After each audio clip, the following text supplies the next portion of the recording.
రేయ్, సుల్తాన్ మనం తక్కువ అంచనా వేశాం. ఒకరిని పట్టుకుని చితకబాదాడు. అబ్బా, పగిలిపోయింది.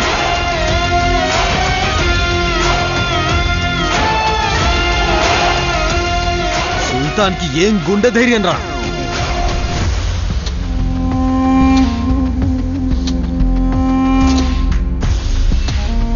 నేను చెప్తున్నాను, రాసి పెట్టుకోండి. సుల్తాన్ ఎదిరించే దమ్ ఎవరికీ లేదు. పులి కడుపున పులే పుట్టింది మరి. అవునన్నా, డబ్బులు. కాశీ, ఫోకస్ మొత్తం సుల్తాన్ మీదకి వెళ్ళింది. ఏదో ఒకటి చేసి నీ వైపు తిప్పుకో.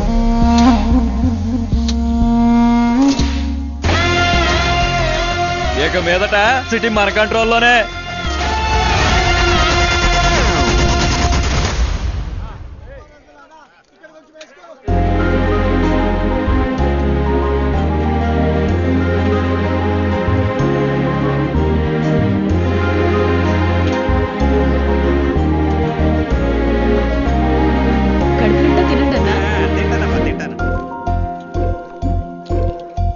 ఏంటి సుల్తాన్ పట్టించుకోకుండా వెళ్తుంది? తను గమనించినట్లేదు, ఏదో పనిలో ఉందిగా. ఇప్పుడు హ్యాపీగా పాటేసుకుంటుంది చూడు. అన్న కూర ఏమంటారా? వద్దమ్మా. XYZ. ఏమన్నా? ఏంటి మళ్ళీ కోపం కలుగుతుంది? ఏంటి రొమ్మిర్చుకొని ఉంచున్నావు? చూడలేదించు. కూలింగ్ గ్లాస్ తీ. ఏంటిలా గాలి తీసింది? ఓ ఏమండి, ఎంతమందిని మీకోసం కొట్టాను. XYZ చెప్పకపోయినా పర్లేదు, అట్లీస్ట్ ఒక థ్యాంక్స్ అయినా. అందుకేగా కోడి కూర పెడుతోంది. మెక్కి దొప్పే. పోవే. ఏమన్నా? పోతాను, మెక్కుతానన్నా. 100 మందిని మేనేజ్ చేస్తున్నాను, ఇది చూపులతోనే చంపేస్తుంది. గుడ్ల గుబ్బ. సుల్తాన్ ఫోన్. హలో బాబు, నేను లాయర్ని మాట్లాడుతున్నా. సార్ చెప్పండి సార్. న్యూస్ చూసావా? ఇక్కడ అందరినీ కుక్కల్ని కాల్చినట్టు కాల్చి పారేస్తున్నారు.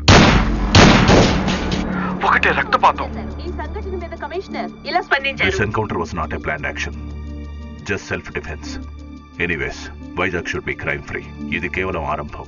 ఆపరేషన్ పూర్తయినట్టుకి వైజాగ్ లో రౌడీజం అనే మాటే ఉండదు. ఎట్టి పరిస్థితుల్లో వాళ్ళు ఇక్కడికి రాకుండా జాగ్రత్త పడు. కేర్ఫుల్ బాబు. సరే సార్.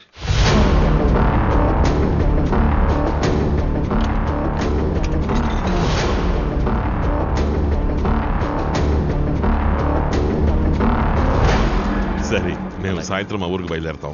అవును, అలాగే. సరే, జాగ్రత్తగా వెళ్ళండి. సాయంత్రం అందరూ ఊరెళ్ళిపోతున్నాం. ట్రైన్ ఆగినా సరే ఎవరికి మళ్ళీ భోజనాలు పెట్టించను. ఇక్కడే డబుల్ కోట మెక్కేయండి, అర్థమైందా? ఏంటి సుల్తాన్, ఆలోచించకుండా ఫోన్ చేయండి. ఇదిగో బాబు గురించి పట్టించు. ఏమయ్యా, మీరంతా ఒకటే కుటుంబం ఒకటిగా? నిజమా? అవును. భోజనాలకే బోలెడంత ఖర్చు అవుతుందేమో. రోజుకు 10 కిలోల బియ్యం మాయమైపోతాయి. ఏంటయ్యా నువ్వు, తినే పువ్వు కూడా లెక్క కడితే ఎలా చెప్పు? మా దగ్గరే గనక మీలాంటి వాళ్ళు 100 మంది ఉంటే చాలు. మేం ప్రతిరోజు 10 ఊళ్ళకు బువ్వ పెట్టగలం, తెలుసా?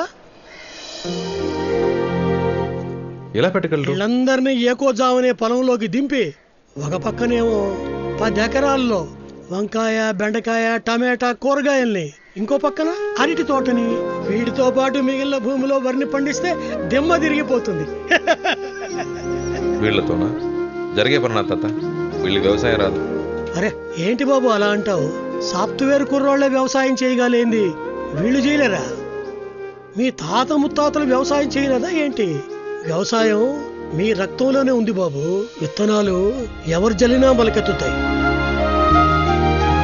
హలో హలో హలో, మన ఊరి సమస్య గురించి మాట్లాడడానికి వైజాగ్ వెళ్ళి వీళ్ళ నాన్నగారిని కలిసినప్పుడు మేము రైతులం అని చెప్పగానే ఒక్క పైసా కూడా ఆశించలేదు. నాకు పిడికెడు ధాన్యం ఇవ్వడని చెప్పారంతే. అది ఆయన గొప్పతనం. మనం రైతులం, పిడికెడు ధాన్యం ఏంటి, పండే పంటలో ప్రతి సంవత్సరం సగభాగం ఇచ్చేద్దాం. ఏం బాబు, ఇప్పుడు నీకు సంతోషమేగా? మీరు ఈ రోజే వైజాగ్ వెళ్తున్నారని మీ వాళ్ళు చెప్పారు.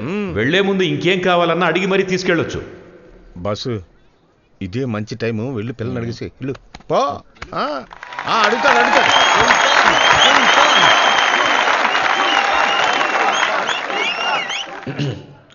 ఊరు పెద్దలకి, ఇక్కడున్న అందరికీ నమస్కారం. గొడవలు కొట్లాట్లాంటివి మా నాన్నగారు చేసినప్పుడైనా, మా అన్నలు చేసినప్పుడైనా నాకెప్పుడు నచ్చలేదు. కానీ ఇప్పుడు నాకు ఒకటి బాగా అర్థమైంది. కత్తితో చెట్టు నరికితేనే తప్పు, ముళ్ళు నరకడం తప్పు కాదు.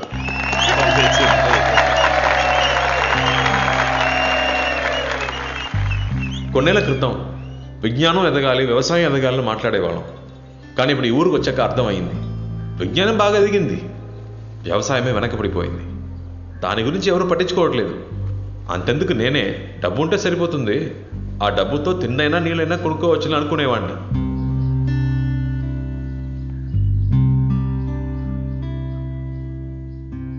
కానీ ఇప్పుడు నా ఆలోచన అది కాదు. ఆ కొండ మీద ఎక్కి చూస్తే ఈ ఊరు పచ్చగా కలకల్లాడాలి.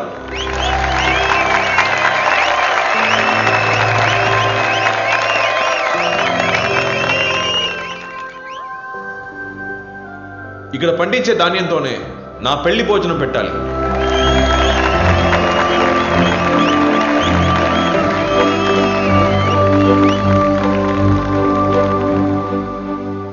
అది పండించేవాడిని నేనే కావాలి. ఏం ప్లాన్ చేస్తున్నాడు అర్థం కావట్లేదు. ఏమంటున్నా ఏమంటున్నాడు అన్నా? ఇదేం ఫిట్టింగ్ అన్నా?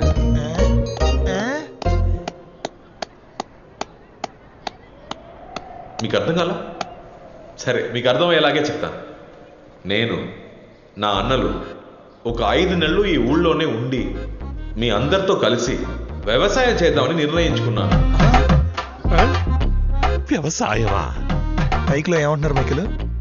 వ్యవసాయం చెయ్యాలంట. సంతోషమేగా? ఏంటి బాబు ఇది?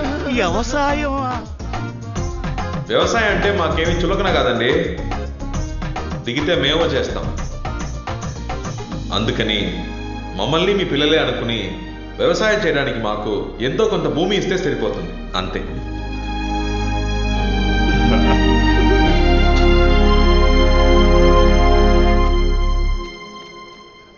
ఊళ్ళో ఆడవాళ్ళు ఉన్నారు, పైగా పెళ్లిడికి వచ్చిన పిల్లలు ఉన్నారు. ఈ రౌడీ విధంలో ఊళ్ళోనే ఉండనిస్తే మనం ఎలా ప్రశాంతంగా బతకగలం? వాళ్ళు నీకన్నా మంచోళ్ళయ్యా. వాళ్ళు ప్రాణాలకు తెగించి మనల్ని కాపాడడానికి వస్తే అంతలోనే అది చేస్తారు ఇది చేస్తారంటే ఏంటయ్యా అర్థం? ఇలాగే మునుపొకడొచ్చి మన పొలాలు రాసిమ్మన్నాడు. 4 ఏళ్లు కుక్కల్లా హీనంగా బతికాం. వీళ్ళని చూస్తే దున్నపోతుల్లా బలిసి 100ల సంఖ్యలో ఉన్నారు. వాళ్ళని ఇక్కడ ఉండడానికి ఒప్పుకుంటే ఈ ఊరే నాశనం అయిపోతుంది. నాకెందుకో వాళ్ళు మన ఊళ్ళో ఉండడమే మంచిదనిపిస్తుంది. నీకే వంటరోడివి, ఇంట్లో ఆడాలు ఉంటే తెలుసుద్ది సమస్య ఏంటనేది. తాత చెప్పిందే కరెక్ట్. వాళ్ళు ఇప్పుడు మన ఊళ్ళో ఉండడం మనందరికీ మంచిది. ఊరుకోమ్మా, చివరికి ఆడవాళ్ళు కూడా పంచాయతీలో సలహాలు ఇచ్చేవాళ్లే. పెద్దయ్యా, జయేంద్ర ఇంకా చచ్చిపోలేదు, చావు దెబ్బ తిని వెళ్ళాడంతే. ఆడి తిరిగొచ్చాడంటే మనుషులు పెట్టి కొట్టిస్తారా అని ఊరు మొత్తం తగలబెట్టడం ఖాయం. అవునే. ఇలా చూడండి, ఇప్పుడు మన సమస్య వీళ్ళు కాదు. సమస్య ఏంటంటే ఇంకో 6 నెలల్లో వ్యవసాయం చేసి మన పొలాల్ని కాపాడుకోవాలి. ఇది బీడు భూమి కాదు, వ్యవసాయ భూమి అని నిరూపించాలి. అందుకోసం వాళ్ళు మన ఊళ్ళోనే ఉండాలి. ఆ అమ్మాయి కరెక్ట్ పాయింటే మాట్లాడుతోంది. ఇది జరిగే పని కాదులే. పొలాల కోసం మానాన్ని తాగట్టు పెట్టాలా? చెప్పండి. ఏయ్ ఊరుకోవయ్యా, మనకు వేరే దారి లేదు. మా అమ్మాయి చెప్పింది నిజమే. అవన్నీ అలా ఉంచండి. ఇంతకీ పొలం ఎవరిస్తారు? ఏం మాట్లాడరే? చెప్పండి, పొలం ఎవరెత్తారు? నా దగ్గర 1 ఎకరం ఉంది, నేనిస్తా వాళ్ళకి. ఏంటి 1 ఎకరమా? దాంతో ఏం చేయాలండి? నాకు 8 ఎకరాలు ఉంది, వాళ్ళకి నేను ఇస్తాను.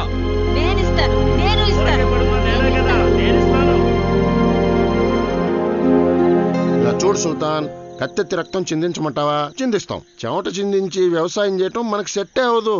వెళ్ళామా, వేసేసామా, కాలైనా సరే తలైనా సరే జస్ట్ 15 మినిట్స్ పని అయిపోయిందా, బిర్యానీ తిన్నామా, టేక్ రెస్ట్. అది వదిలేసి ఎండనక వాననక ఎందుకు ఈ తిప్పలు చెప్పు.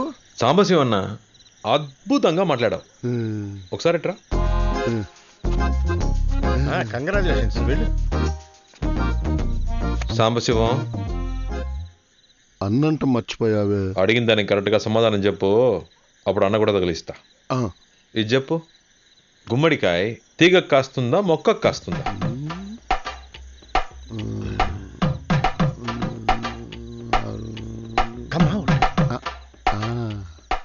రెండిటికి కాయదు, చెట్టుకే కాస్తుంది. ఎలా చెప్పావు? సుల్తాన్, దొండకాయ, బెండకాయ, వంకాయ ఇవన్నీ చిన్నవి, తీగల మొక్కలు తట్టుకుంటాయి. కానీ గుమ్మడికాయ పెద్దది, తీగల మొక్కలు తట్టుకోలేవు, చెట్టుకే కాస్తుంది. బ్యూటిఫుల్. చెట్టుకి గుమ్మడికాయ. అవును సుల్తాన్, మన చిన్నప్పటి నుంచి తెలియదు అట్లా. అయితే రక్తం చిందిస్తారు గాని చెవట చిందించరు. తలలు తీసేయడం మీకు ఈజీ, వ్యవసాయం మీకు కష్టం. గుమ్మడికాయ దేనికి కాస్తుంది, ఎలా కాస్తుంది అది మాత్రం తెలియదు. ఒక్క కాసం కూడా తెలియదు. ఇప్పుడు చెప్తున్నా, నేనే పని చెప్పినా చేస్తానని చెప్పారు కదా, ఇంకా మీ పని వ్యవసాయమే. లేదు మా వల్ల కాదు అనేవాళ్ళు మీలో మీకు అలవాటు ఉందిగా, ఓడిపోయిన వాడు గెలిచిన వాడి మాట వినాలని. రండి, వచ్చి నన్ను కొట్టి పడేయండి, ఆ తర్వాత మీ ఇష్టం. బాబు, వాళ్ళెలా మీతో గొడవ పడతా? తొందరపడక కాసి. రేపు పొద్దున 5కి షార్ప్గా అందరు రెడీగా ఉండాలి. మిడ్ నైటా?